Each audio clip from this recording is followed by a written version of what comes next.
अंदर जाती है। गाड़ी की आवाज सुनकर पूरे मोहल्ले वाले बाहर आ जाते हैं। काजल अपनी माँ से कहती है, माँ देख रही हो किरण अपने 150 बॉडीगार्ड्स के साथ अपनी माँ से मिलने आई है।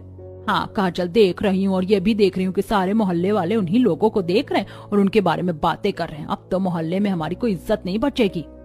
जहाँ एक तरफ नंदिता और उसकी दोनों बेटियां किरण को देखकर जल रही थी, तो वहीं किरण को देखते ही राजू दौड़कर किरण के गले लग जाता है और कहता है, दीदी आ गई आप, मुझे तो लगा कि आप हमें भूल ही गई होंगी। ऐसा कभी हो सकता है राजू कि मैं तुझे भूल जाऊं? दीदी जिया जी आप लोग बैठिए, मैं आप लोगों के लिए नाश्ता लेकर आती हूँ। सभी लोग बैठकर बातें करते हैं। तब तक शीतल नाश्ता ले आती है। किरण और अमित नाश्ता करते हैं। काफी देर बातें करने के बाद वो अपने घर लौट आती है। ऐसे कुछ दिन बीत जाते हैं।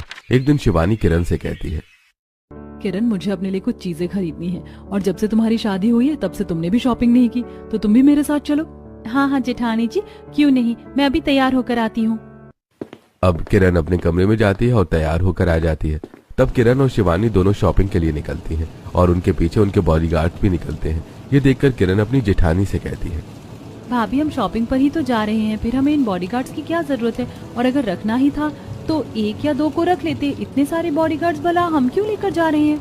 किरण तुम नहीं जानती, हम सिंघानिया परिवार के ना ही दोस्तों की कमी है और ना ही दुश्मनों की। कौन कब कहाँ से हमला कर दे किसी का कोई भरोसा नहीं, इसीलिए हमें इतने बॉडीगार्ड्स को लेकर चलना पड़ता है।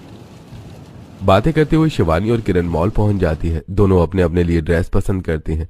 उसके बाद ज्वेलरी और कुछ मेकअप भी। उनके बॉडीगार्ड्स हर समय उनके साथ ही रहते हैं। किरण को स्टैचू पर लगी एक ड्रेस पसंद आती है। किरण शिवानी से कहती है, भाभी रेड ड्रेस कितनी सुंदर है ना, लेकिन ये बहुत महंगी होगी। अरे किरण अगर तुम्हें पसंद है तो महंगा और सस्ता हमारे लिए कोई मायने नहीं रखता। भैया ये ड्रेस मैनिक्विन से निकाल दीजिए। शिवानी के कहने पर एक लड़का उस ड्रेस को स्टैचू से निकाल कर किरण को लाकर दे देता है। किरण उसे चेंज करने के लिए जाती है, लेकिन उसके बॉडीगार्ड्स उसके पीछे पीछे रहते हैं। ये देखकर किरण गुस्सा होते हुए अपने आप से कहती है, मुझे लगता था कि बॉडीगार्ड्स के साथ में रहना बड़ी किस्मत की बात है, लेकिन अब तो मुझे बॉडीगार्ड्स बोझ लगते हैं। भैया आप लोग क्या क्या करें, मैं चेंजिंग रूम में चेंज करके आ जाऊंगी, आप लोग सामने जाकर खड़े हो जाइए। सॉरी मैम साहब, हम आपको 1 मिनट के लिए अकेला नहीं छोड़ सकते। हम चेंजिंग रूम के बाहर इंतजार कर रहे हैं, आप चेंज करके आ जाइए। यह बात सुनकर किरण को बहुत गुस्सा आता है। फिर वो चेंजिंग रूम में जाती है और चेंज करके बाहर आती है। शिवानी उसे देखकर कहती है, वाह किरण ये ड्रेस तो तुम पर बहुत सुंदर लग रही है, आई थिंक अमित को भी बहुत पसंद आएगी, इसे रख लेते हैं।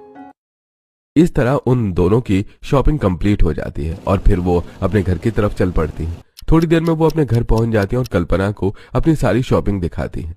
ऐसे कुछ समय और बीत जाता है। एक दिन अमित किरण से कहता है, किरण जब से हमारी शादी हुई है मैं काफी बिजी चल रहा था, तो हमने कहीं बाहर घूमने का प्लान नहीं किया।